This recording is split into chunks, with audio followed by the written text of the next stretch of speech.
Welcome, everyone. First of all, I'd like to thank the organizers of the Virtual Island Summit 2021, which is proving to be another huge success. We are delighted that you all have joined us here today for this important panel exploring why the United Nations High Seas Treaty negotiations are important to the Caribbean. I am Tamara Thomas with Conservation International, and I have the great pleasure of representing the High Seas Alliance during this event as one of its over 47 proud member organizations and the IUCN. Today's event was born out of the desire to increase awareness of the high seas negotiations within the Caribbean community, recognizing its role as part of the Association of Small Island Developing States within the important negotiations taking place at the United Nations on an agreement to conserve and sustainably use marine biological diversity in areas beyond national jurisdiction. That is to say, beyond each coastal country's economic exclusive zone. High Seas Alliance is grateful for the support from both Ocean Unite and Conservation International for their contributions to this event. We are pleased to present to you today a diverse panel representing governments, regional organizations, science, civil society, and of course, insights from both CARICOM and AOSIS negotiators. High Seas Alliance is pleased to host this event and notes with high regard the leadership role played by the Caribbean community in advancing these negotiations, which we all will learn about more during this event. And now I'd like to introduce our first speaker. We are pleased to welcome remarks from the Honorable Kirk Humphrey, Minister of Maritime Affairs with the Government of Barbados. Minister Humphrey's professional experience has spanned both the public and private sector and has included senior posts with the Child Care Board, the Bureau of Social Policy, research and planning in the social sector, and also with international development agencies. Mr. Humphrey holds 2 master's degrees, one from the London School of Economics in social policy and planning for developing countries, with a second master's degree in public administration from Harvard University's John F. Kennedy School of Government. And now we'll hear remarks from the minister. Distinguished ladies and gentlemen, a very good day to you all. It is a privilege and an honor to deliver these opening remarks at this year's Virtual Island Summit and to explain to you why it is for us that today's event on why the UN High Seas Treaty is so important to the Caribbean. As many of you can attest, we in the Caribbean live and breathe the ocean every day. It is our livelihood and it is our lifeblood. It is against this background that we have consistently been active in initiatives aimed at safeguarding our marine environment. In fact, we are already a party to several environmental and fisheries agreements which seek to achieve this very objective. More recently, Barbados and our neighbor Belize have taken the decision to become members of the Global Ocean Alliance, which is chaired by the UK. Barbados has already also committed to co-leading the Commonwealth Blue Charter Marine Protected Areas Action Group alongside the Republic of Seychelles. And as always, we wish to thank Seychelles for being such a wonderful co-partner.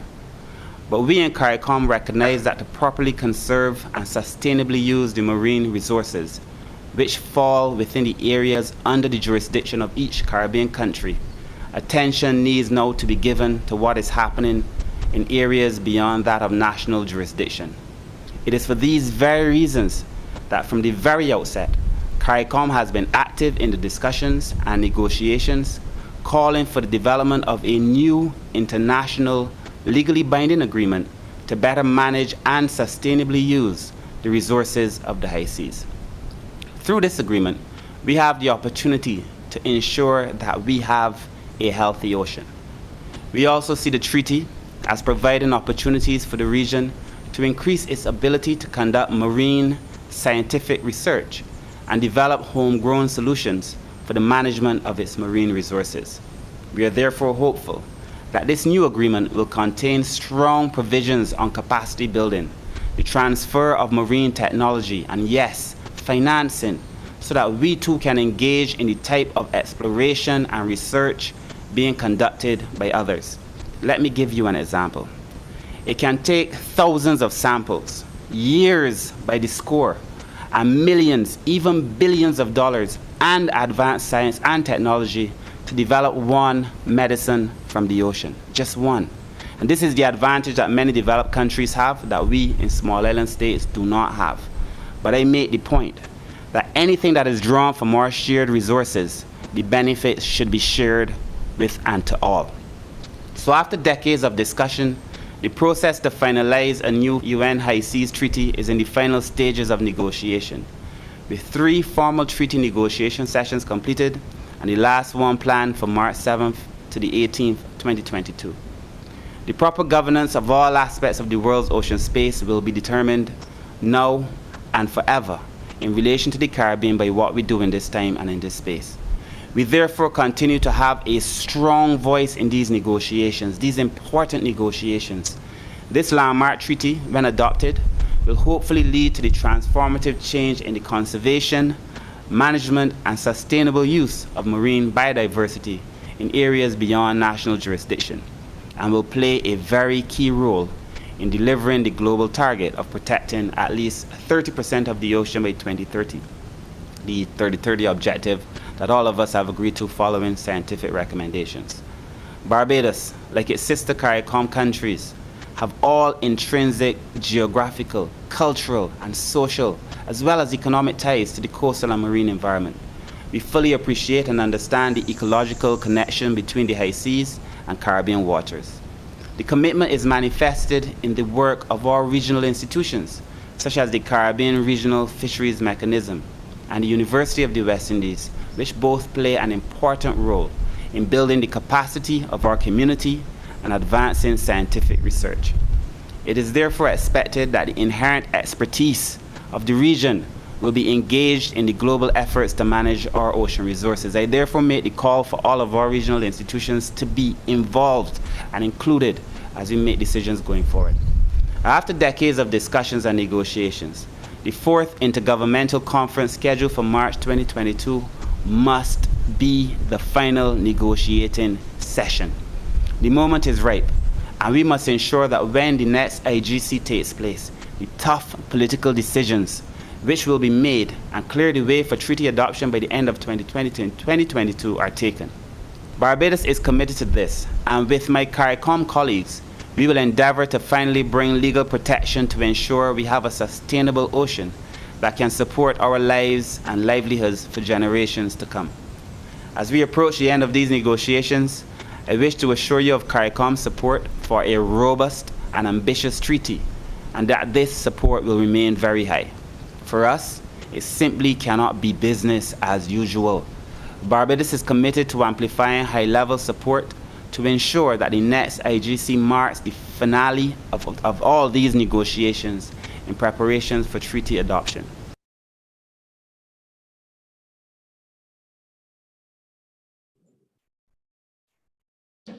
Thank you so much to Minister Humphrey from Barbados for those excellent and strong remarks.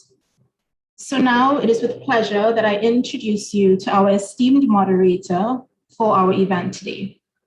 Mr. Eden Charles served as the former ambassador to the United Nations for Trinidad and Tobago and currently is a lecturer at the Faculty of Law at the University of West Indies, St. Augustine in Trinidad and Tobago. He's an independent consultant in international law, chairman of the advisory board, One Ocean Hub, UKRI, special representative of the Secretary General of the International Seabed Authority for the Enterprise. He was the first chairman of the preparatory committee for the conclusion of a legally binding agreement under UNCLOS, the United Nations Convention of Law of the Sea, on the conservation and sustainable use of marine biological diversity beyond national jurisdiction, and also the chairman of the 6th Committee on Legal Affairs within the United Nations General Assembly. So it was with honor that I present to you today our moderator, Mr. Eden Charles. Thank you very much, Ms. Stens. Honorable Minister Humphrey, Ambassador Webson, distinguished members of the panel, I believe that we are on a good footing when we bring government, academia, and civil society together. We are at an important juncture in the life of ocean governance. CARICOM involvement in ocean governance and the attempt to establish the rule of law in ocean and maritime affairs goes back as early as Trinidad and Tobago through the United Kingdom in 1942 with the Gulf of Paria Treaty on the delimitation of submarine areas between Trinidad and Tobago and Venezuela. So it's decades old, CARICOM's involvement. We fast forward to the 1958 Convention on the Continental Shelf, and we come even further forward to the United Nations Convention on the Law of the Sea, where CARICOM had stalwarts like the late Lennox Bala, Kenneth Rattray, and George Lang of Belize, who played instrumental role in the creation, in the adoption, in the negotiation of the United Nations Convention on the Law of the Sea. This constitution of the oceans and the seas, as UNCLOS is called, provides for almost everything with regard to the seas and the oceans. And as almost perfect an instrument it is, it was recognized that there were gaps. So consequently, we saw the adoption of several implementing agreements. Well, two actually. The 1994 agreement on the implementation of Part 11 of the Convention, Seabed and Subsoil, and the 1995 agreement on straddling and highly migratory fish stocks. It is in this vein, dear audience, we must see the negotiation for this new treaty on the conservation and sustainable use of marine biological diversity beyond the areas of national jurisdiction. Why it is important for CARICOM? It is important for CARICOM as a region which has always promoted the rule of law in our international relations, especially, as Minister Humphrey said, in terms of the sea and the resources of the sea, which are so important to us. I was privileged at one time to chair the first two sessions of the PrepCom of the negotiation for this BBNJ treaty, as it is called. And I recognize the importance of it to CARICOM, and the importance continues, as Minister Humphrey said, for the islands as represented collectively by the CARICOM Secretariat and this panel, and the Secretariat of the sub-region of the OECS. What is at stake? A lot is at stake.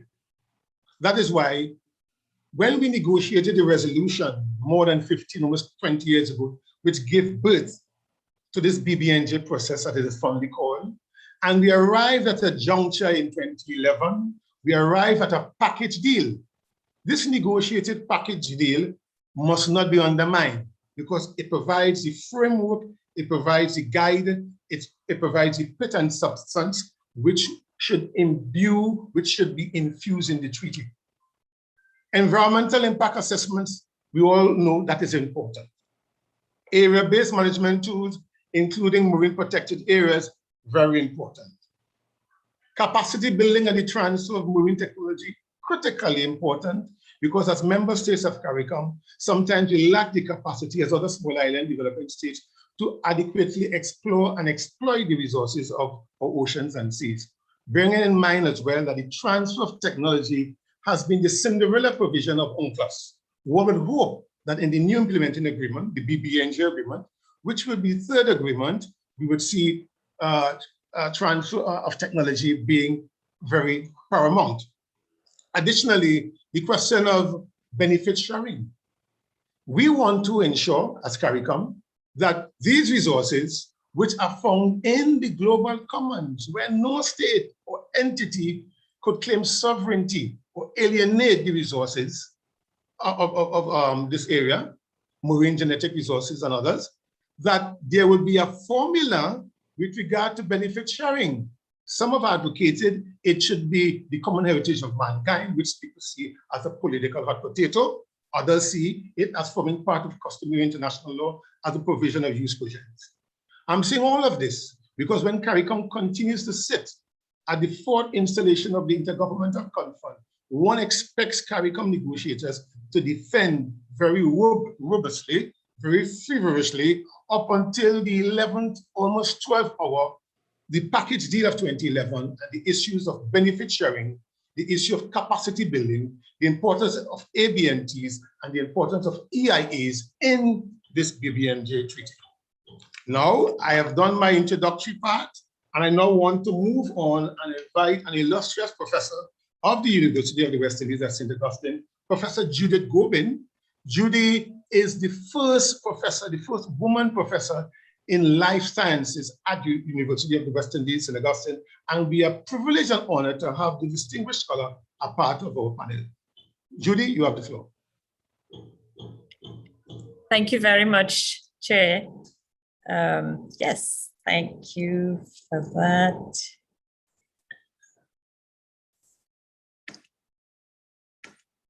Sorry. Thank you so much.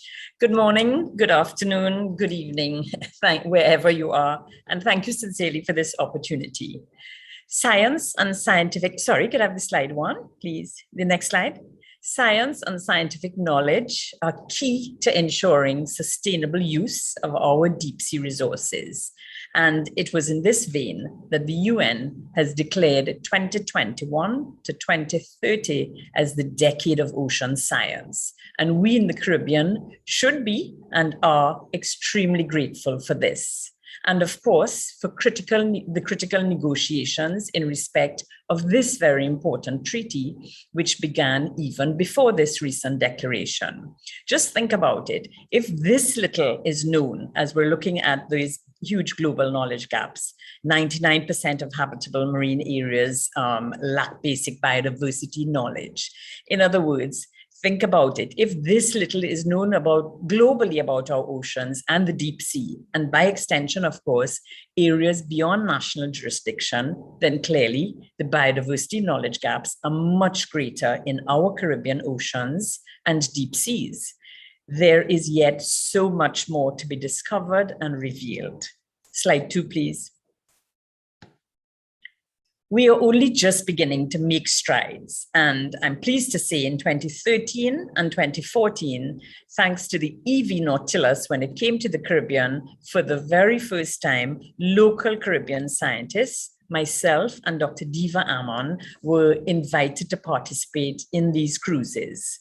This was indeed a significant expedition, a true turning point for knowledge of what exists in our own backyard, in our Caribbean backyard.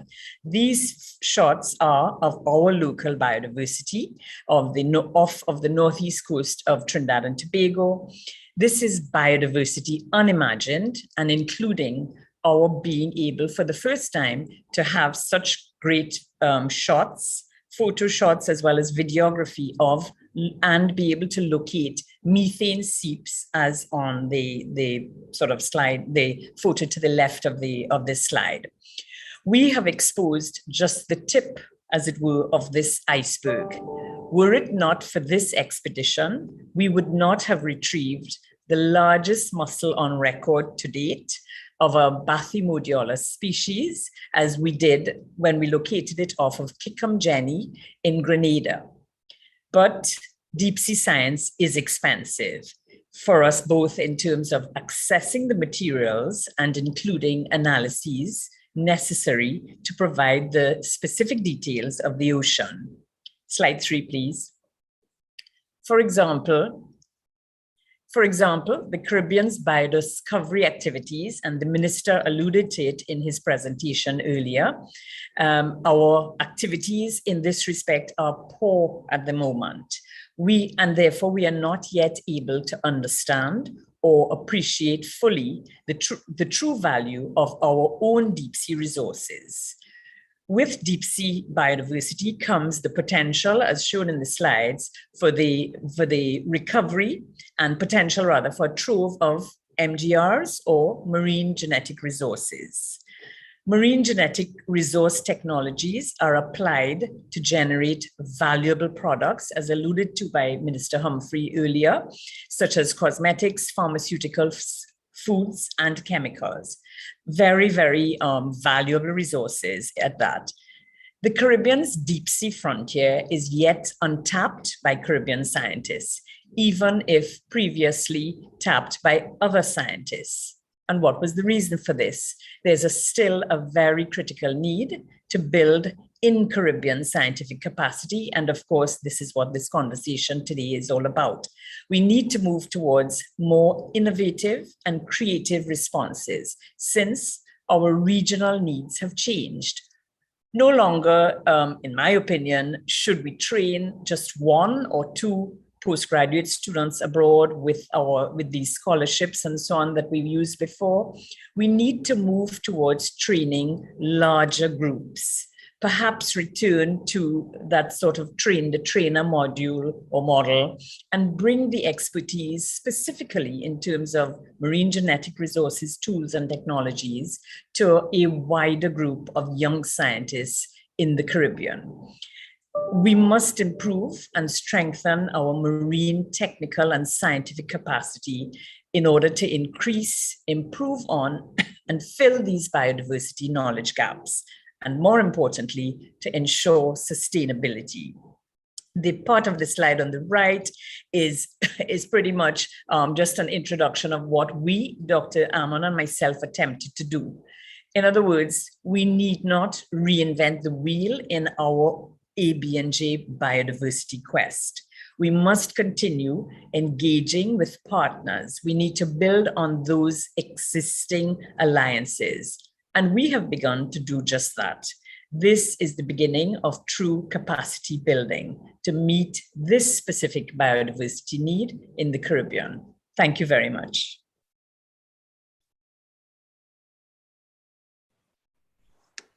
Thank you very much, Professor Gobin. And I'm happy that you, in a very succinct manner, identified the importance of these marine genetic resources and so on to the Caribbean people, because the general public does not really do not know all the time the importance of academia in informing treaty making. Without presentations such as the one you have provided, we would not know exactly what we are dealing with in our oceans and our seas, how to adequately conserve those species.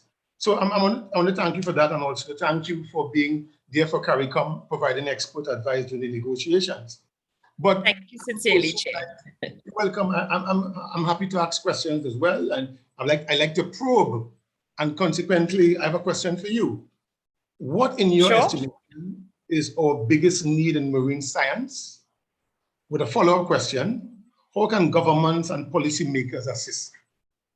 Yeah. Great question, Chair.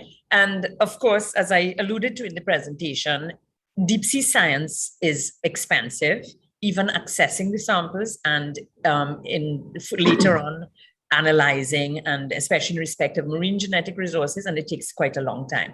We need to build capacity. And first, I would say, we need to build physical capacity. In other words, we need to have labs that are able to, and of course, with labs go the human capital, and of course, that's financing as well. So for running these labs, so that would be a priority, developing specific labs. Some labs have already started. We have a few, certainly at Mona and here at the university, but we still need to send some of these samples abroad to be analyzed. So that would be the key thing.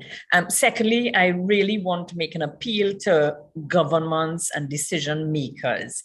I really wish that they would recognize, we continue to feed the information to them, that they recognize the importance of having trained scientists, and especially young scientists, to sustain what we are doing and to continue it. And again, spreading the resource so that not just one person, everyone knows in the Caribbean, and I'm sure a lot of other small island territories, that you train people and they move on, and we move into administrative posts and so on. You might have had one person in a lab and they move on, and that's across the small island territories. We need to therefore build the capacity and really ensure that governments have the buy-in to understanding the need for trained scientists. And by buy-in, we need to further be able to create jobs. I want to say that in a lot of our Caribbean territories, a lot of our young people, they don't see a future in becoming a marine scientist. There's no sort of real, a lot of job opportunities. So how do we do that? We need to have development, we need to have alliances, and government need to be part of this. We need to retain young people, and we therefore need to create jobs that make it attractive for them for wanting to want to be scientists. Thank you. Thank you very much, Professor Gubin, and well said. And I'm happy to emphasize the importance of capacity building, because when we as CARICOM, we continue to advocate for capacity building provisions in the treaty, and at home, when the capacity has been developed, the capacity is not retained, we devalue and we weaken our negotiating capacity on the international plane. Whereas the more advanced countries, and I'm using that word loosely, the industrialized countries, you see the retention of delegations over a period of time, whereas sometimes in our region, we tend to cut and chop and throw away capacity and to hurt ourselves. But thank you very much. But notwithstanding the fact, my dear audience, that international law, states are the subjects of international law, we continue to witness partnerships, informal and formal, between civil society and states. And one civil society partnership, which has played an important role, not only in the BBNJ process, but going back to the bottom trawling resolution and the UN Omnibus resolution and so on, is the High Seas of Lands, led by the venerable, charismatic, and energetic Peggy Callas, and Peggy is somewhere in the audience. So we must thank as well High Seas Alliance for having put on a BBNJ workshop in Jamaica some years ago to inform the negotiations, and also for sponsoring this one. Speaking today on behalf of the High Seas Alliance is someone who you have met earlier on, Tamara Thomas, my good friend. And Tamara Thomas, the smiling Tamara Thomas, she has been engaged in High Seas negotiations since 2014. She brings a tremendous wealth of experience in international ocean, as well as ocean and climate issues. She currently leads the BBNJ policy at Conservation International.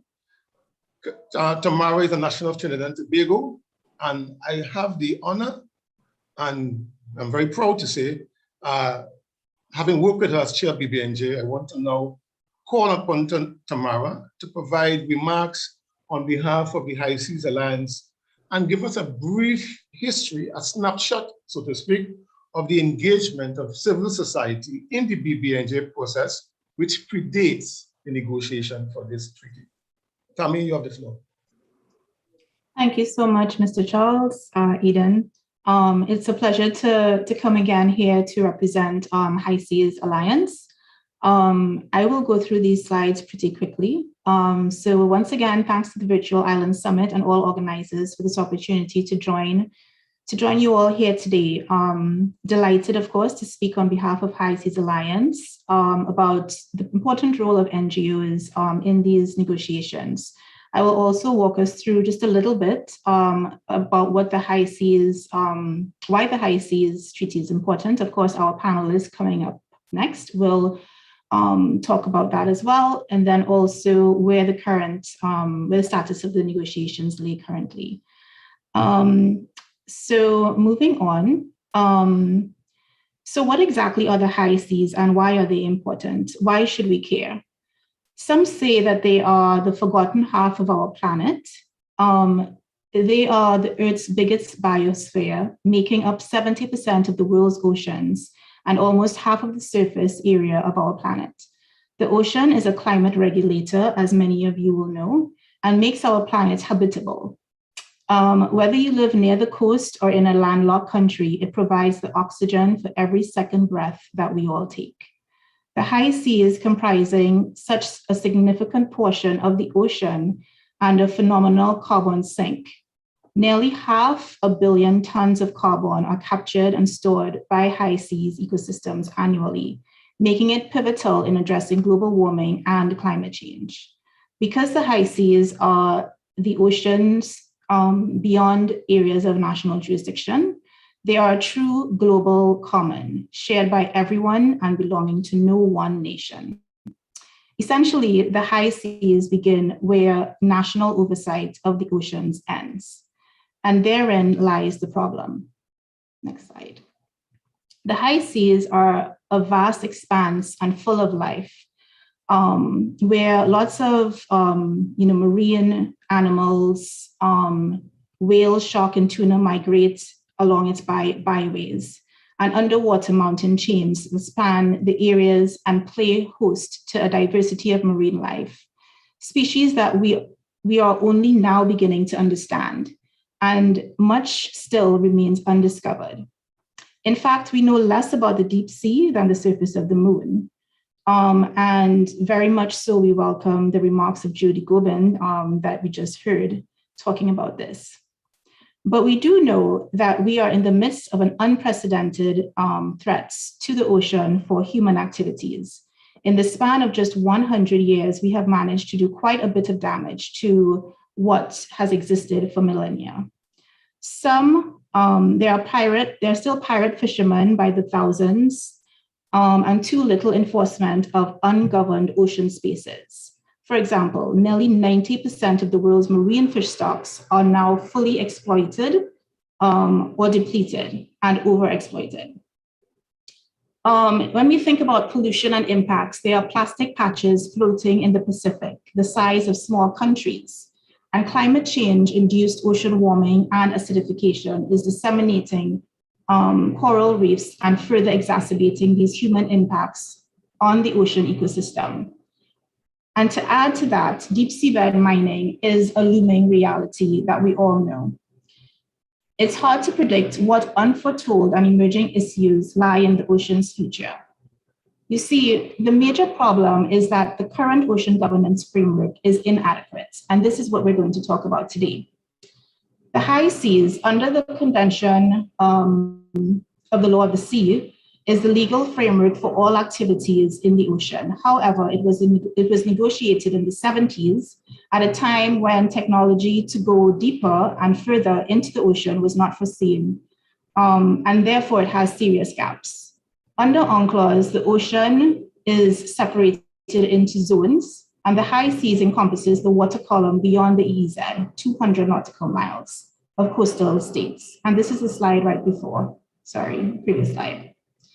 So yes, there you can see what I'm talking about. And this is called areas beyond national jurisdiction, comprise both the high seas, that is the water column, and the area on the seabed floor. So as we're listening to our panelists talk soon, you can have some context about what they're actually speaking about, the area that they're speaking about.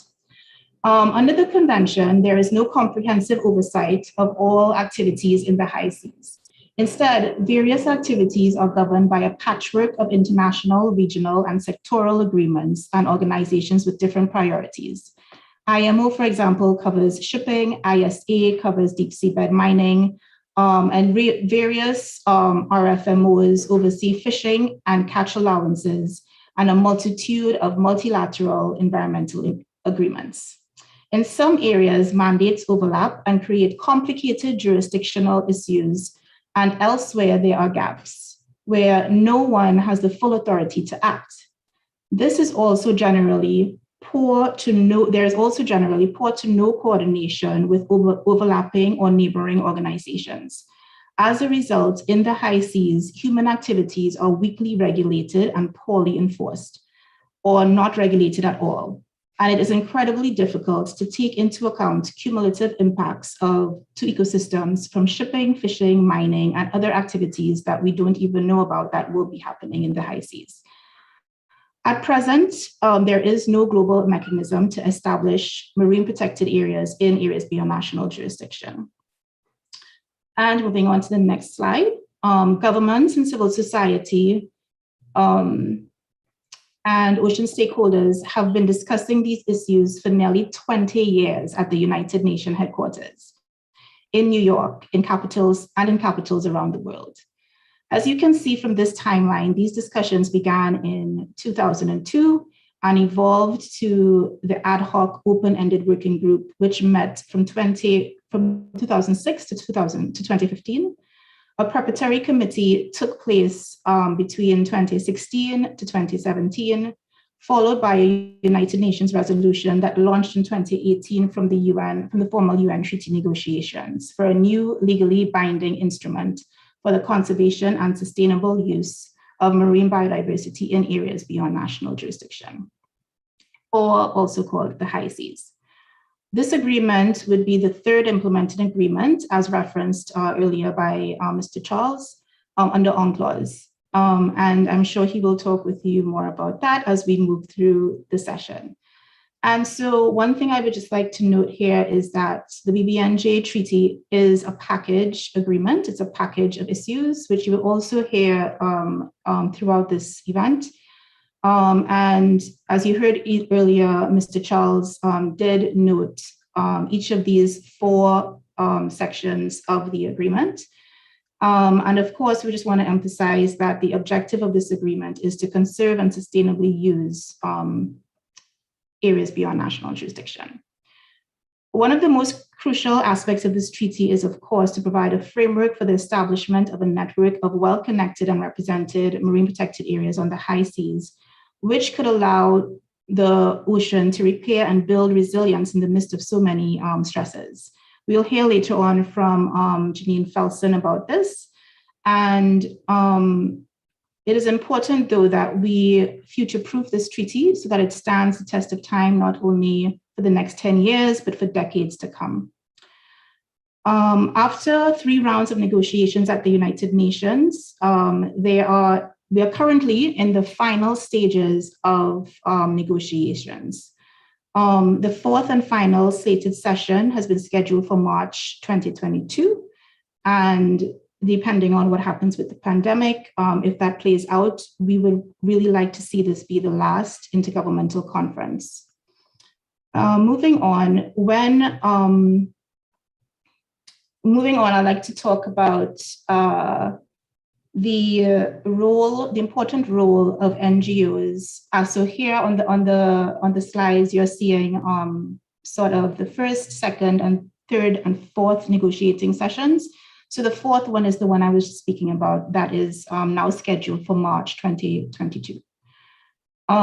So the role of NGOs here, we can move on and move on. So I'd just like to note that NGOs play a very important role in these negotiations. Some international NGOs bring communication campaigns to help garner public support on an issue and amplify voices to give political impetus. In the case of a treaty negotiation, public interest can be a challenge. And so as NGOs, we look to creative ways and high-profile persons to add interest. And we also support a lot of workshops around the globe. Next slide. And for High Seas Alliance, we can see here a lot of our member organization logos are attached. And just moving on, NGOs provide everything that we see here. High Seas Alliance in particular has had workshops in Fiji, Pacific, and also, as Eden mentioned earlier, with the Caribbean community, also with the African group. And in the next slide, I think we have a photo of so this is one of the workshops, and in the next slide, we have one of a workshop in the Caribbean. So moving on, I'd just like to note that NGOs also play an important role in terms of gathering other NGOs, other like-minded NGOs and governments to support the needs of countries in these negotiations. So High Seas Alliance also pools efforts to reach out to delegates and countries with singular messages. We represent millions of constituents around the world, and also combine expertise, including policy and legal experts, marine scientists, ocean mappers, and campaigners with regional representatives around the world to support countries and regions in these efforts. And thank you very much. I think I will leave it there. So I'll turn it back over to you, Eden. Thank you. Thank you very much, Tamara, for your almost whirlwind statement on the involvement of NGOs. And what is important is that you're able to punctuate it with the different maritime zones recognized under international law, recognized under UNCLOS, and notwithstanding the continued utility of UNCLOS, which is the agreement under which the BBNJ treaty has been negotiated, it is recognized that there are gaps, and the gaps have to be filled, as we saw in 1994 with that new implementing agreement, and then in 1995 implementing agreement. It's also important to note, dear audience, that although states do not always accept or adopt what NGOs proffer, sometimes without NGOs, many states which are small or micro states, or even some larger ones, are unable to participate because they lack material, they lack research capability, and the NGOs come in there and so on in the absence of governments. But speaking about governments have to come together. And UNCLOS has recognized the importance of cooperation at the regional and the sub-regional level in the implementation of its provisions. And as a consequence of that, I want now to turn to the sub-region of the Organization of Eastern Caribbean States and request David Robin to speak. David is the Program Director, Oceans, Governance, and Fisheries at the Organization of Eastern Caribbean States Commission.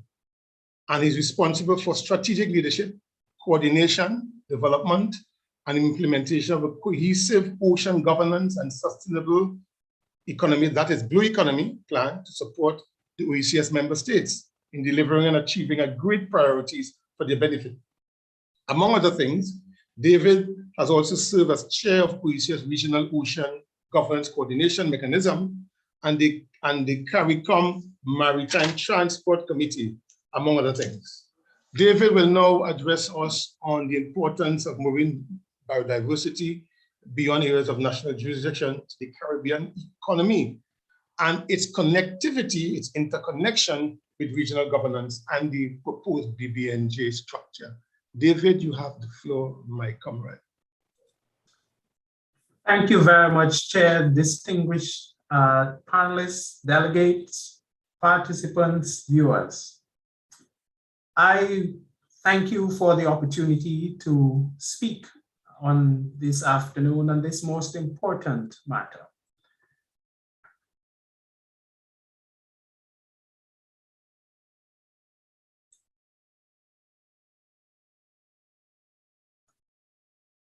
The Organization of Eastern Caribbean States is an intergovernmental organization dedicated to regional integration through economic harmonization, the protection and legal rights, and the encouragement of good governance, and I emphasize good governance, in the member states.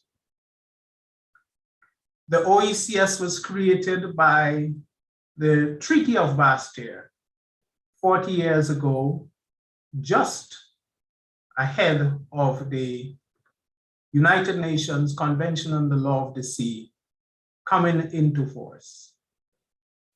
It now continues under the revised Treaty of Bastille, establishing the OECS Economic Union, actually called the Eastern Caribbean Economic Union, ECEU.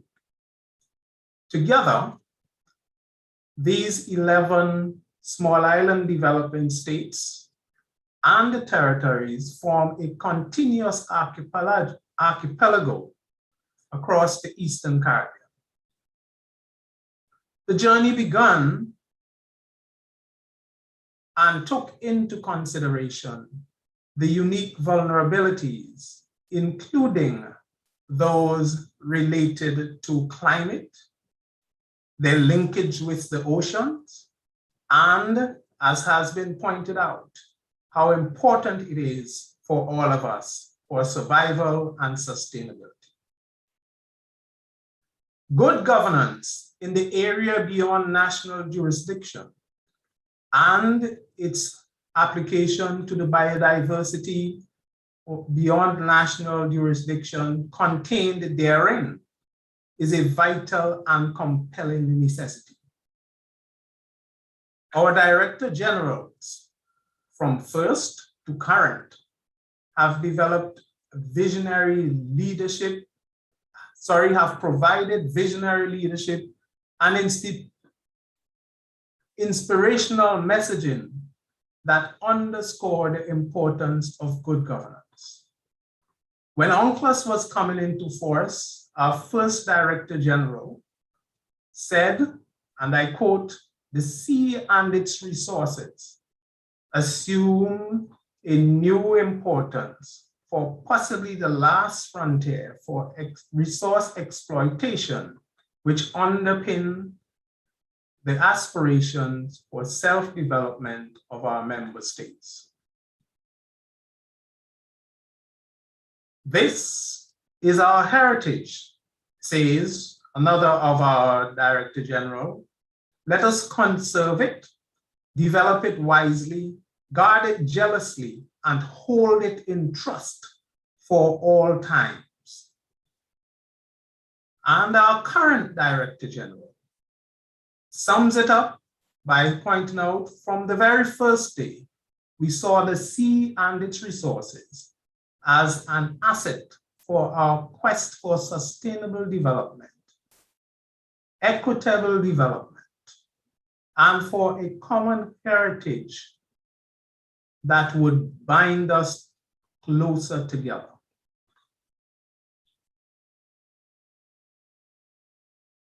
OECS Environmental and Sustainability and Ocean Governance Framework, in accordance with the revised Treaty of Bastia, are aligned with the 2020 Development Agenda for SITS.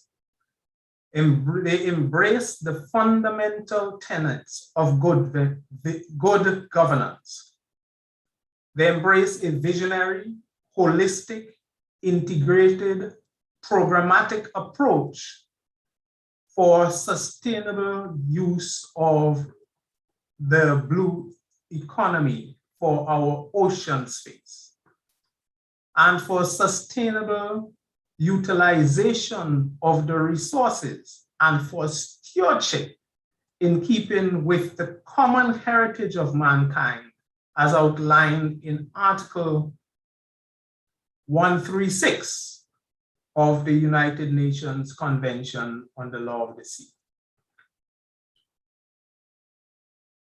The vision articulated in the revised Eastern Caribbean Regional Ocean Policy, now styled the revised Eastern Caribbean Regional Ocean Policy 2020, is, and I quote, "The coastal and marine resources of the Eastern Caribbean are sustainably managed to optimize the potential of our natural capital to support a blue economy, ensure resilience and adaptation to climate impacts, protect and restore the marine ecosystems for the region, and to nurture our natural and cultural heritage for the benefit of current and future generations." In this, we see it to be scalable. The OECS are the smallest of the Caribbean states, but in what we have been able to work in conjunction with partnership, starting first and foremost at home, within the Caribbean community, then across the wider Caribbean and up to the international sphere, is therefore part now of the scalable aspirations. We see the need, therefore, for participation by all stakeholders: government, quasi-government, non-governmental organization, the private sector, educational institutions, community-based organizations, and members of the community. In this respect, all matters of the oceans are aligned to the 2030 development agenda for us within the Eastern Caribbean. And as well, they are even more impactful when there are the negative effects. If it is waste, we are impacted more because we are less able to go to zero waste. If it is the hurricanes and their impacts, we are impacted even more. And so as we look and move forward with the matters pertaining to good ocean governance and how it relates to the blue space, which is the majority of our ocean space and for which we know so little, both in our Eastern Caribbean and yet beyond, and where we do not yet have the capacity to have our labs, to do have our testing. We look forward to strengthening and collaboration with our academic institutions, for universities, and to build capacity with partners, not only here within the region, but beyond. In my own case, I am proud to say that one of our institutions is the World Maritime University, from whom we shall hear shortly. And we have worked very closely with institutions such as the World Bank and will continue to do so for programmatic approaches to build capacity in those ways. And as we do so, we are also laying models that can be built upon, adopted, and aligned across regions. I reiterate that the importance of good governance in the areas beyond the national jurisdiction is a fundamental and vital necessity and should always be aligned with the good heritage of mankind and the need for us to build capacity and benefit from those. Chair, I thank you very much. Right, and I thank you as well, because I was going to use the chair's prerogative to say that you have been over time, but I know it's such an important topic to our region and you had to be as lengthy as possible. But we need to move on quickly, and I have the honor again to introduce another friend. The ocean communities is a small one, global but small, and so on. So Khalil Hassan Ali, a PhD candidate at the World Maritime Affairs University. He has been following BBNJ for a while, and he's one of CARICOM negotiators. And Khalil will be speaking, or will be giving us an overview of the importance from a CARICOM perspective of environmental impact assessment in the BBNJ Treaty. Khalil, you have the floor. Thanks very much, Eden. And first, let me start by thanking the Virtual Island Summit and the High Seas Alliance for inviting me to be part of this panel today. So starting off, globalization, technological development, and human ingenuity and curiosity, really coupled with increasing resource scarcity and the pursuit of economic growth, has seen areas beyond national jurisdiction becoming an increasingly popular frontier for human activities. But there's a problem. As humans seek to use the space and resources of ABNJ, there's currently no detailed procedure or uniform set of substantive requirements regarding the conduct of EIA for proposed activities. And this is a major part of what the BBNJ agreement is seeking to address. Now, areas beyond national jurisdiction are the global commons. No one state or group of states has sovereignty over it. Indeed, as Tamara before me made the point, rather than belonging to no one, ABNJ should really be viewed as belonging to everyone. And CARICOM sees that all states have the duty to ensure proper management of ABNJ and its resources. And this is part of the reason why we're actively participating in the negotiation of the BBNJ agreement. The CARICOM group really recognizes its responsibility to ensure that there is a sound process through the agreement for conducting and evaluating EIAs, and that when through this process permission is granted for activities to proceed, we are also adamant about ensuring that they do so in a responsible manner throughout the life cycle of those activities. I think it can definitely be said that from all indications, CARICOM countries are dedicated to being stewards of areas beyond national jurisdiction. Now, the truth is, for CARICOM, it is unlikely that our countries will be proposing projects in ABNJ in the near future. I mean, it requires huge amounts of capital investment and other resources to actually undertake activities in areas beyond national jurisdiction. But apart from our global stewardship responsibilities, from a more insular perspective, we must still be very ever mindful and engaged. We know that because ocean currents provide the means to transport pollutants and other potentially harmful substances from ABNJ into our coastal areas, we always have to be very concerned about what activities are permitted to occur and ensure that robust EIAs are conducted to effectively minimize potential impacts.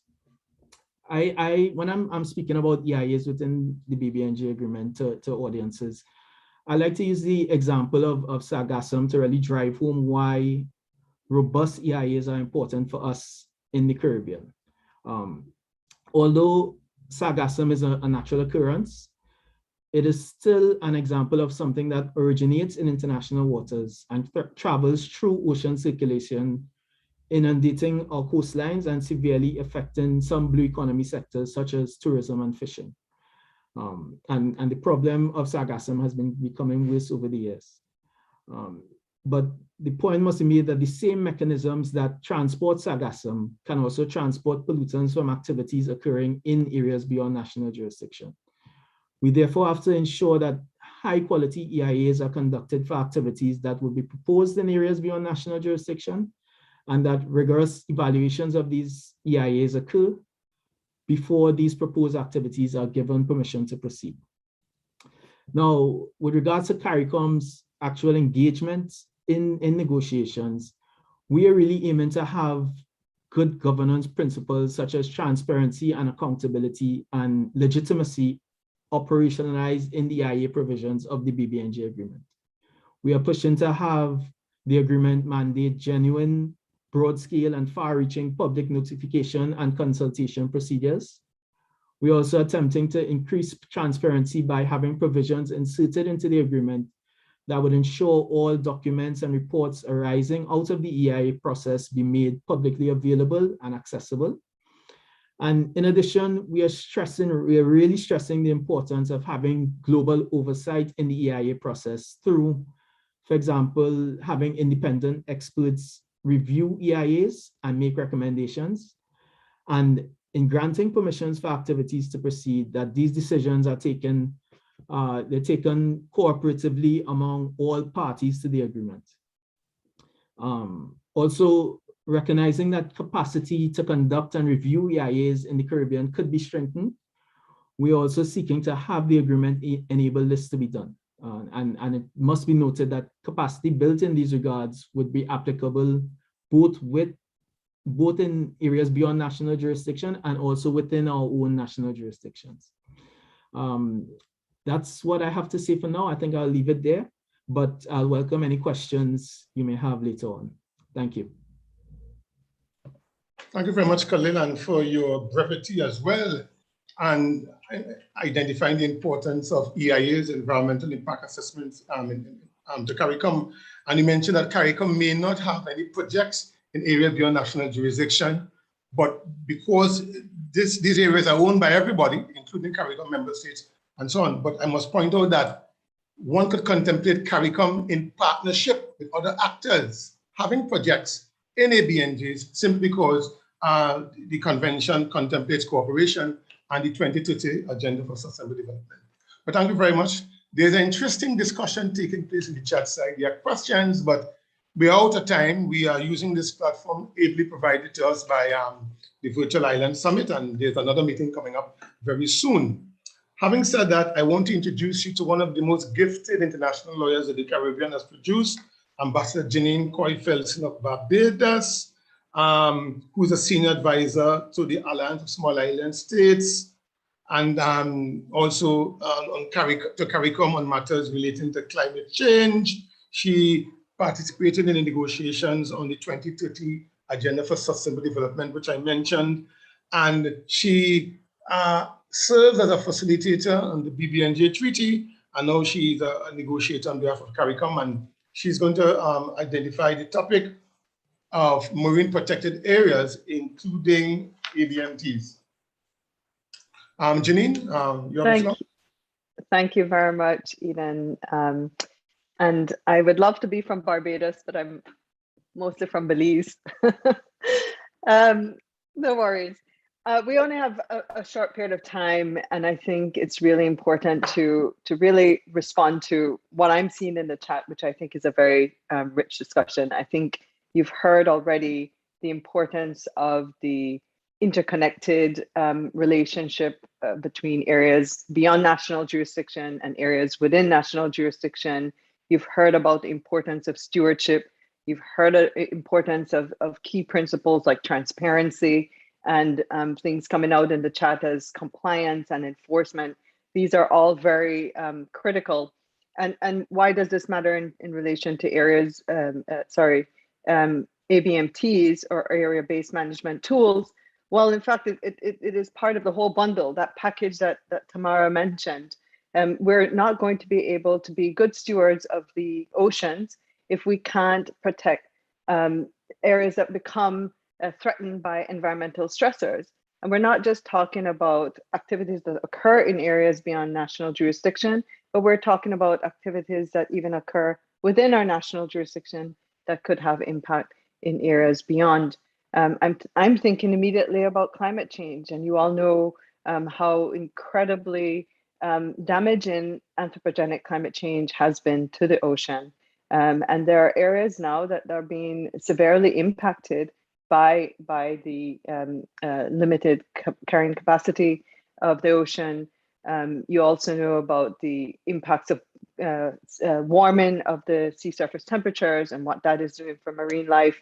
And if we're going to be able to continue to enjoy the ocean, whether near or far, if we're going to be passing something on to our children that will be useful, if we're going to be maintaining this life support system, we will have to think about how we govern and how we protect and preserve, as well as sustainably use. So the tools that we're trying to integrate into this new treaty, area-based management tools, will be a part of that whole toolbox of ensuring that protection and preservation. I'm going to be very, very brief. This is an area that has benefited from quite a bit of discussion within the negotiations. So if the structure of the text on ABMTs is fairly solid, but there are continuing issues that are not alien to the other parts of the discussion. So we've talked about objectives of ABMTs for conservation and sustainable use, creating networks through ABMTs, really big thinking. But in the end, we will only be able to do that if the treaty gives authority to the international body that's created as part of the structure of the treaty to actually identify and designate area-based management tools, including marine protected areas. And that is indeed an area that continues to be quite hotly debated, because there are some who feel as though the status quo should persist, that what exists in the areas beyond national jurisdiction, the various regional fisheries management organization, the other sectoral jurisdictions, such as the shipping bodies or the maritime bodies, that those should continue to have their jurisdiction preserved. And so the identification of area-based management tools should be limited. But CARICOM thinks big. And like even in the Pacific and other island nations, we may be small, but we are thinking big. We are stewards. We're known as ocean stewards. We bring to the table a legacy of conservation and sustainable use. The provisions that CARICOM has put forward in the ABMT section of the BBNJ speak to our experience, including in the Regional Seas program, and I encourage you to have a look at that. What do we have to gain? Again, this is a life support system for us. The provisions of the treaty will be able to support what we do now well into the future. But as I mentioned, there are some top issues that need to be resolved, and we need to see how this new regime that is being created, this new ocean governance regime that's being created, will work with what exists outside. And it is a troubling thing. We don't want the status quo. We can't have the status quo. As the minister mentioned in the beginning, we need to go beyond that. We need to see how we treat with the issues of not undermining other treaties and regimes. But I can discuss that a little bit further later. Thanks, Eden. Thank you very much. And I made that slip and I said Barbados because the next speaker, I know you're from Belize, you dance punta very well. The next speaker is from Barbados. But Janine, I want to pause, although we are trying to make up time, I want to pause because not undermining, you were there as I was at the UN at the time when the enabling resolution which gave birth to the PrepCom, that 2011 package, and we speak to not undermining. So it is true that while we do not want to have the status quo remain the same, we have to be mindful that we're not trespassing on the jurisdiction of other bodies recognized by UNCLOS and the implementing agreements. What is your take on this principle, to call it that, of not undermining existing instruments? I wouldn't go so far as calling it a principle, but I would call it a parameter that we have to be careful of. We're creating a regime complex. I mean, there are many different bodies that are operating in the areas beyond national jurisdiction. Lots of the people in the chat have been mentioning mining. Well, that's an entirely different body, as you know, the International Seabed Authority. So these different bodies have a certain jurisdiction, but they don't have the same objectives of conservation and sustainable use. So what we need to determine is how in this polycentric context, we're able to identify standards and look to cooperation and collaboration and complementarity and ultimately coherence, because we need to ensure that even if you're mining, which not everybody wants to do, but if you're fishing, if you're doing other things, that none of these will in the end jeopardize the common area or the global common area of the areas beyond national jurisdiction. We need to be able to think in terms of intergenerational equity. We need to think in terms of protection and preservation, and ultimately all of that is relevant to sustainable use. Thanks. Thank you. And if that is achieved, we will not be undermining the previous instruments which have been established. Thank you. Now we move to Barbados, former Deputy Permanent Representative of Barbados, Julia Riley, and she has been a Foreign Service Officer in Barbados for many, many years, had a number of different portfolios, and she has been CARICOM's lead for some time now on part of the package deal. I mentioned the package deal in my earlier intervention, the question of marine genetic resources and benefit sharing, so critical to states, especially who have to rely solely on the law to ensure that there's provision and benefit sharing, especially when resources which are the common heritage of mankind and common concern for humanity, some might say, are involved. Juliet, you have the floor. Thank you.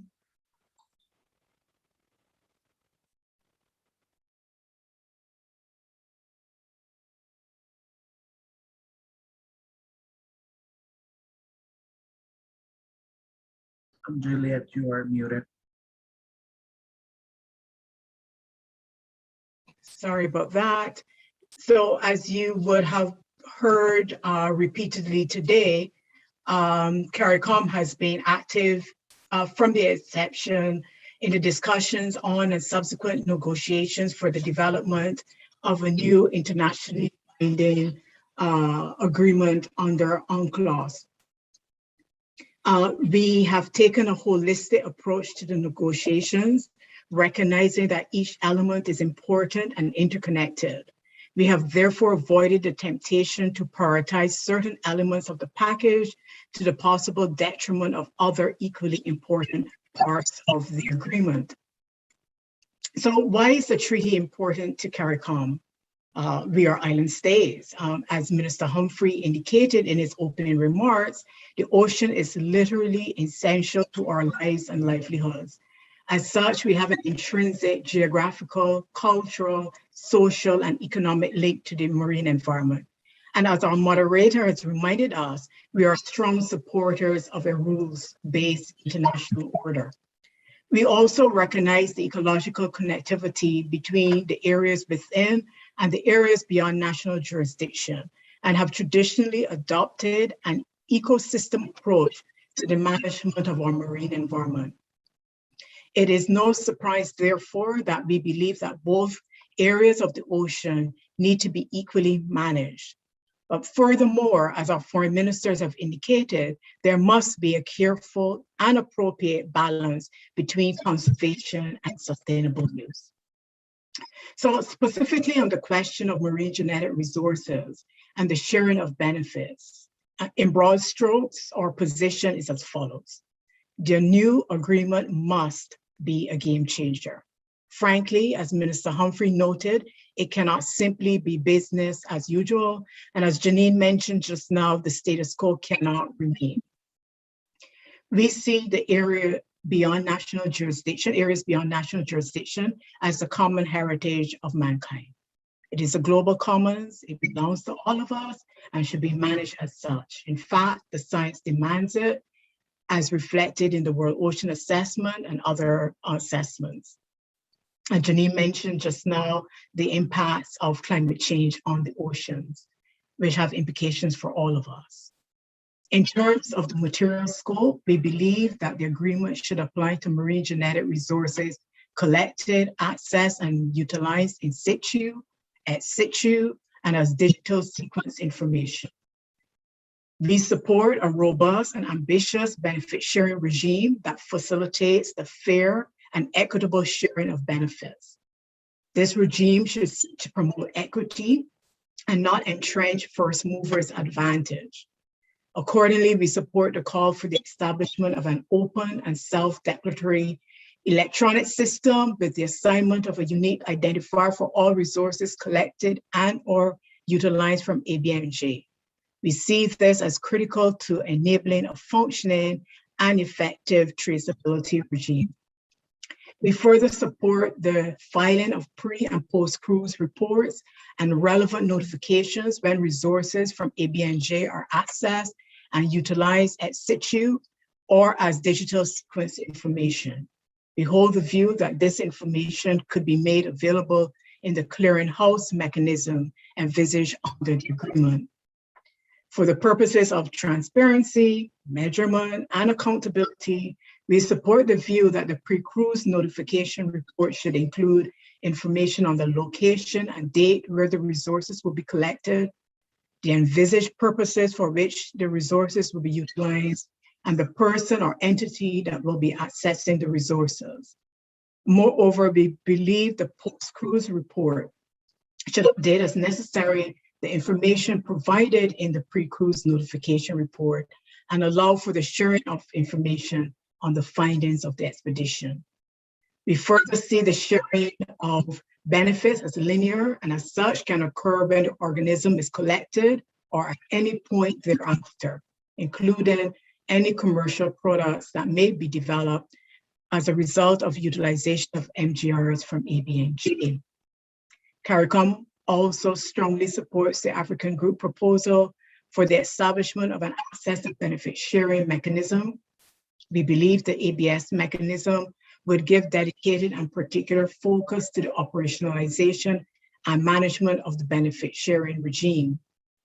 Given the proposed limited composition of the ABS mechanism, currently 5 members is proposed, the science and technical body could also be tasked with providing technical support or advice to the ABS mechanism as required. This is, of course, without prejudice to the other functions of the science and technical body proposed under the agreement. CARICOM further sees a role for the access and benefit sharing mechanism, science and technical body, and the clearinghouse mechanism individually and or collectively contributing to the harmonization, and standardization of protocols for the lodging of specimens in private and public banks and databases, as well as information in these databases. We agree that monetary benefits should be shared on the commercialization of products that are based on MGRs from ABMJ. In closing, it is important that the outcome of our negotiations in March next year meaningfully and tangibly treat two small island developing states with a parity that is beyond our size difference. In this regard, I draw your attention again to the picture that we've put up, which is a visual representation of a part of what we're trying to achieve with this agreement. Thank you, moderator. I will stop here. Thank you very much, Juliet. And that picture says a lot, and it demonstrates the difference between equality and equity. And CARICOM and other small states are asking for equity. But the common heritage of mankind is a jus cogens norm, I would argue, a principle under Article 126 of the Convention. And the resources are found in the global commons. But is CARICOM seeking to implement CHM, common heritage of mankind, through requesting monetary and non-monetary payments in the BBNJ agreement? Is that what CARICOM is asking for? Juliet? Thank you, moderator. Yes, thanks, Eden. Yes, we believe that because the areas beyond national jurisdiction is part of the global commons, that it belongs to all of us, that any benefits, whether monetary or non-monetary, that are derived from resources taken from that part of the ocean should be equitably shared.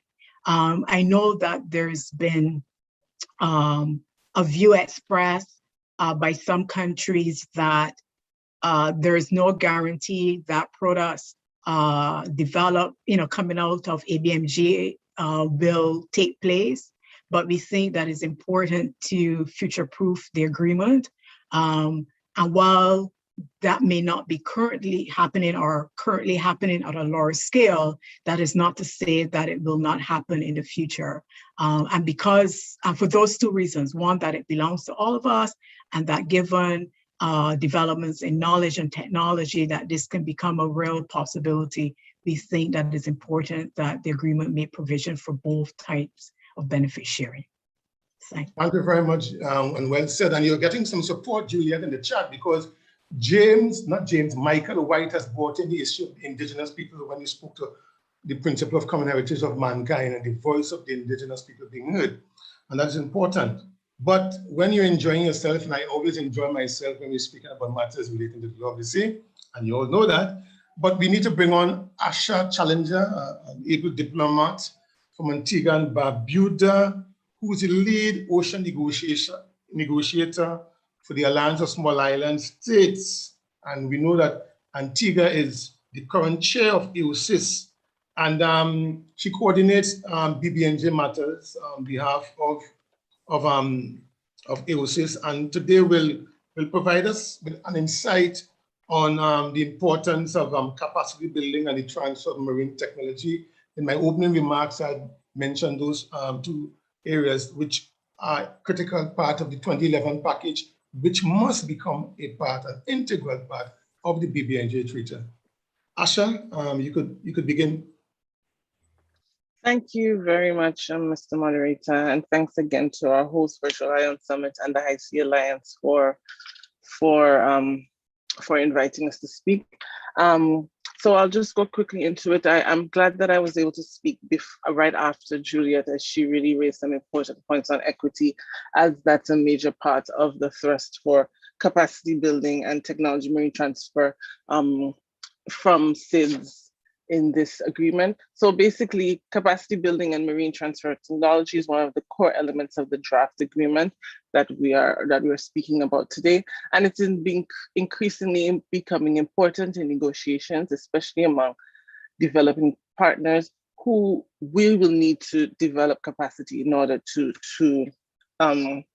implement the agreement.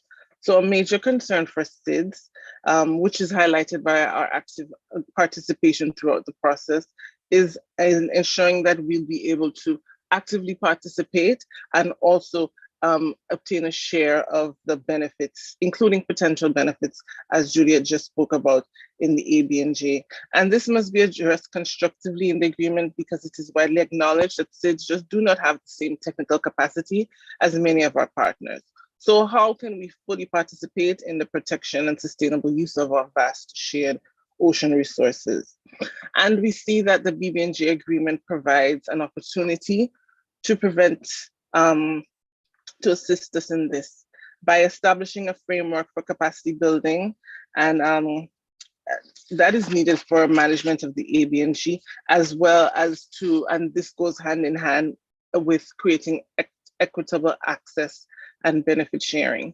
We see that multiple stakeholders can potentially benefit from technology, from capacity building and technology transfer in the region. And capacity development should be targeted at the national and regional levels to facilitate outcomes and that can provide benefits across CARICOM and all the CIS regions. So as the moderator mentioned, that I negotiate on behalf of AOSIS, and a significant focus of AOSIS engagement is to ensure that CIS can enjoy these benefits. And also we want to be mindful that CIS are not able to take on an undue burden, noting that CIS are large ocean states, activities in the oceans, which we take responsibility for. We don't want to take on an undue burden where we'll not be able to fully participate in some of the obligations that we see this agreement implementing. And we do really want to see very strong obligations, and we see that through capacity building is the way that CIS can fulfill those obligations. So as a result, AOSIS has proposed a paragraph in the capacity building and technology of marine transfer section, and that's paragraph 43 bis. And we see this as a means to enable capacity building. And just quickly, this paragraph that we propose, we ask that states should give full recognition to the special circumstances of small island developing states in relation to implementing this agreement. And it also calls upon UN and other agencies to provide assistance in order to, among other things, enhance the ability to develop and necessarily legislate, administrate, or create policy measures as appropriate, to facilitate our access to marine genetic resources, facilitate technical assistance, and to strengthen our capacity to utilize MGRs, taking into account special capacity constraints of SIDS. And also that state parties should give due regard to the special circumstances of small island developing states to ensure that a disproportionate burden resulting from the implementation of this agreement. So that we see as a paragraph. It's still being developed and still in negotiations, of course, but we see that if we can get some agreement on this, this should sort of flow through a lot of the other portions of the agreement to ensure that SIDS the capacity of SIDS is recognized, and that our important role as large island states is also recognized. And I also wanted to just talk about some of the outstanding issues that related to this section in the agreement. And there's still quite a bit to discuss. So we want to know, we still have to decide on what types of capacity building should be included. How do we identify needs and priorities? Who really should benefit? How to exchange lessons learned? How to incorporate the clearinghouse mechanism, and that also leads into some of the other sections, including how it can support capacity building efforts. And I think at this point, I will stop there. Thank you very much, Mr. Moderator. Thank you very much, and good utilization of the time, because you spoke on behalf of CARICOM and AOSIS, and CARICOM is an integral part of AOSIS. And this is important. I want the audience to know that without capacity building and the transfer of technology being featured prominently, robustly in the agreement, small island states or developing countries will not benefit, would not benefit. And it's nothing, we are not reinventing the wheel here. Other treaties, other mechanisms recognize the special circumstances of SIDS. And as a consequence of that, they provide for that. So I hope our CARICOM negotiators continue to press home this important point. We are a region, and under the revised treaty of CARICOM, there's a provision which speaks to the coordination of foreign policy where possible, and I have witnessed in my time at the UN CARICOM coming together to coordinate on different treaties, BBNJ, the Arms Trade Treaty, and so on and so forth. So America, our good friend, coming out of the CARICOM Secretariat in Guyana as the America Singh as the program manager for sustainable development, very important because we have moved from the notion of economic development to one area, and we are now dealing with the issue of sustainable development. She has been around for some time in this process, and she will let us know how the Secretariat of CARICOM is assisting the member states of the region in promoting and advocating where possible for this BBNJ agreement. Amrika, you have the floor. Thank you, Chair. Let me add my voice to all the other speakers who thank the organizers of this event. It's very important for us in CARICOM, as my fellow panelists have stated. Let me just start off where Chair ended and Asha as well on capacity building. This treaty was a daunting one for us because of the issues that were listed already, our technological capabilities, and in terms of our human resources, what we had available. So we had to negotiate while building our capacity. And this we did as a strong partnership between our member states, our regional institutions, as well as international NGOs and other partners. So I would like to start off by acknowledging the High Seas Alliance, Pew Charitable Trust, the Oak Foundation, Conservation International, the Government of Norway, to name a few, who were very instrumental in helping us with building our capacity of our negotiators as we went through the whole process. What CARICOM did very early was establish an interim advisory group, and we got this enshrined and approved by our Council on Foreign and Community Relations, which is our Council of Foreign Ministers. This interim advisory group comprised negotiators from our missions in New York, our capital-based experts, as well as our regional institutions, specialist regional institutions, UWI, and the Caribbean Regional Fisheries Mechanism. And our ministers of foreign affairs approved this mechanism at their meeting in the Bahamas in 2018. They also called for us to report regularly to them the progress we were making on the negotiations. And the advisory group has been meeting on a regular basis in person when possible, and virtually all along during the PrepCom process and during the IGCs. And we were also able to do some stakeholder engagement with support we mobilized, which was conducted by the Caribbean Natural Resources Institute in 2019, which was aimed at breaking down the treaty and making it palatable to the average Caribbean citizen. And Ambassador Felson shared the outcome of this in the chat. On the issue of SIDS, let me just say that because of how small we are, and the fact that we have small pots of human resources, CARICOM does not see the BBNJ treaty negotiations in isolation, but we see it as part of the wider ocean agenda.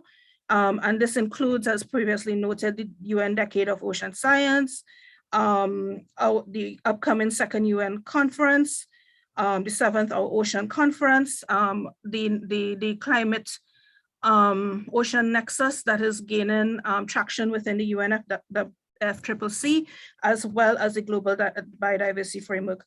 In terms of going forward and how we want to make this treaty live beyond IGC4, there are a number of things we have in play, including looking at synergies between the draft Common Environmental Policy for CARICOM, our fisheries policy, which is a best case among SIDS, engaging our financial and economic sectors, because we see the BBNJ as having potential for plans to develop sustainable ocean-based economies in the region, bringing on more regional institutions, as Professor Gobin spoke about, including the Caribbean Institute of Meteorology and Hydrology and others.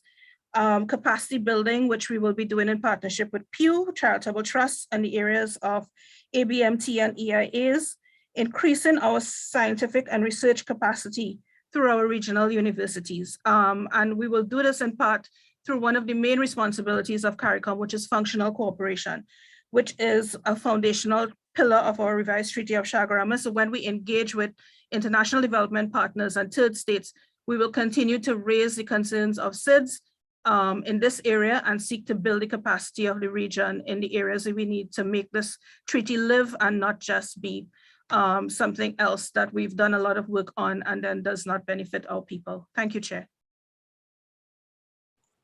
Thank you very much, America. You said so much in such a short period of time. And it is important for people in the CARICOM society, nationals of CARICOM, to recognize that the Secretariat is working and has worked for us. The Secretariat is sometimes criticized and not praised sufficiently for its human efforts in coordinating the provisions of the treaty and foreign policy, assisting governments and so on. And we will need the Secretariat of CARICOM as well as the OECD Secretariat, and in the Pacific region, the Pacific Island Forum, these secretariats are important to assist member states in the implementation of the provisions of the treaty. Very critically important.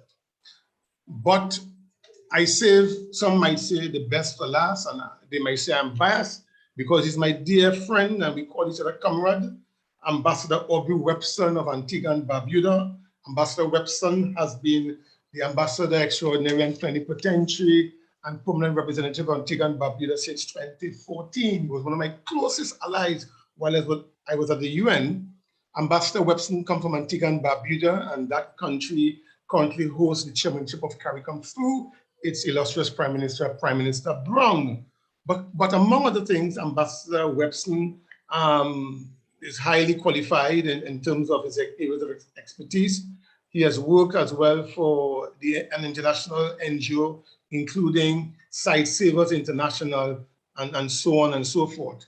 A hard-working gentleman, amenable to suggestion, amiable as well.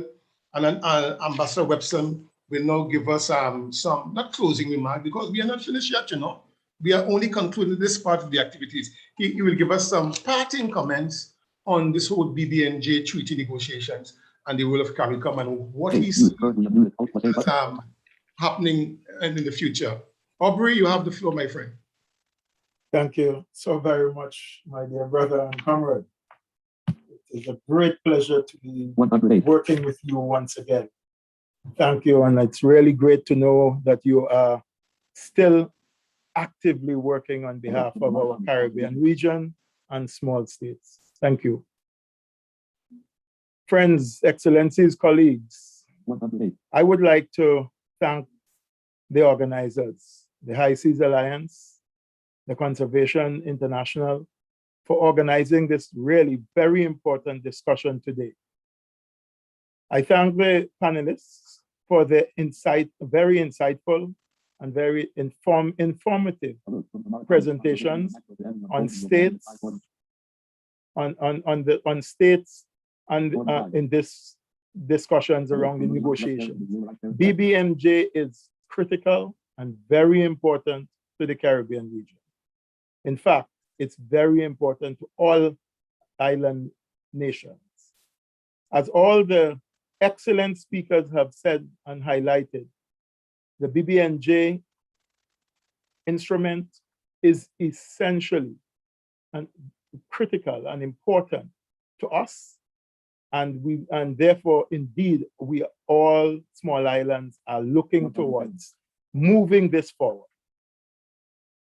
In concluding today, or as my friend says, just rounding up some thoughts, allow me to give you about 4 points.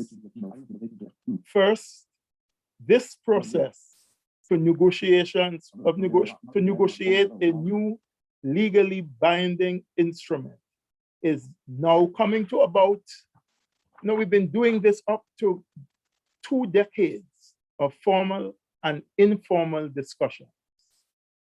Over this time, the importance of these issues to the small islands has only increased, and unfortunately, action outside this process has been very limited. In order to ensure the forward momentum, we must conclude this BBI at the upcoming IGC 4 and have a very productive intercessional over the period between now and when the meeting takes place. My second point, we must ensure that this agreement benefits Caribbean islands. The ocean are essential to our economic activities, our identity, and our sovereignty. It is one of the most important part of our economy. We see in the most recently drafted text from the president that many details still remain to be resolved. We must continue our leadership. As small as we are, our leadership must continue and be felt as CARICOM to push for a resolution that benefits our islands. Third, we must push in particular on capacity building and technology transfer.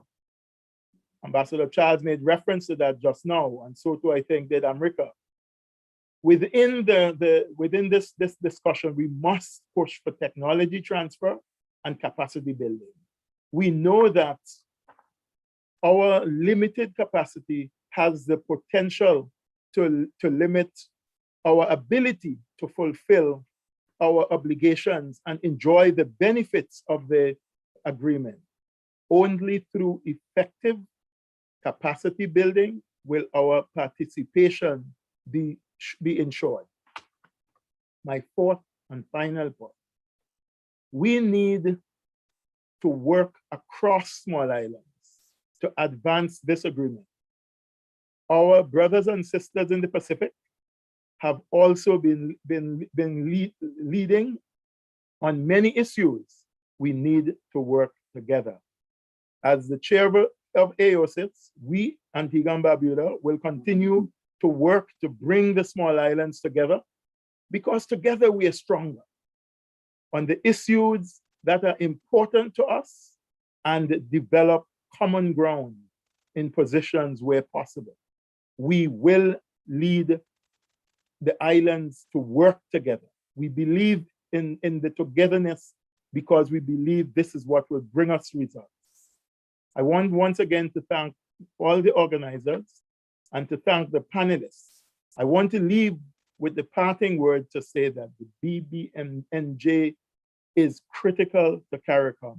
We must close it. We cannot continue for decades again. We must close this at the next sessions. I thank you. Thank you very much, Excellency, Ambassador Webster, my friend. Colleagues, we have spent over 90 minutes in deliberating on the importance of this future third implementing agreement under the UN Convention on the Law of the Sea, this BBNJ agreement, what it should contain, what it should look like, the importance of it to CARICOM states. In closing up, I would like to say that CARICOM must continue to build bridges with all who are willing to build bridges, because treaty making is not so easy. Multilateral diplomacy requires a giving and a taking here and there to ensure that CARICOM does not leave with its irreducible minimum position. So I wish you well. Thank you for inviting me to preside over this important activity. And I want to turn over now to civil society, because it is civil society which has brought us together, the Virtual Island Summit and High Seas Alliance, Peggy Callas and the team, Tamara and their team. And I would like them to have the final word this evening on this matter. Tamara, you want to take the floor. Thank you. Yes, thank you so much, Eden, and thank you, everyone. I want to also really thank the host for giving us this extra time. We'd like everyone to turn on their cameras so we can take a quick photo as well. But first of all, I'd just like to say thank you all for your interest here today, and especially a big thanks to our wonderful moderator, Mr. Eden Charles, also to Minister Humphrey, and also Honorable Ambassador Webson. And to all of our expert panelists today, thank you all so very much for your active engagement, and also the participants for all of your questions. We will continue to try to address these questions and comments in the coming days. As Ambassador Janine Coy-Felsen mentioned today, and she put it so well, for the Caribbean community, when it comes to the High Seas Treaty, we may be small, but we are big thinking, and might I add, also big acting. So thanks, everyone. And if we can all turn on our cameras, we'll do a quick screen photo, and thank you.